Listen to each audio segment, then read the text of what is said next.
Hello everyone, welcome to Initial Solution. In this tutorial, I will show you how to add exponents in Google Docs. So let's get started.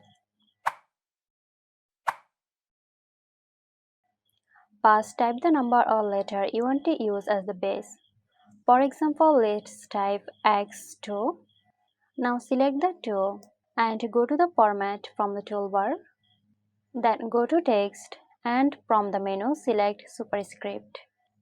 The number will now appear above the regular text, creating an exponent like x square. So that's it. I hope this video helped you out. Stay tuned for more helpful tutorials here at Initial Solution. This video is sponsored by Zerosoft. Zerosoft offers graphic design, UI UX design, digital marketing and web development. Elevate your brand with Zerosoft today. For more details, check the description box.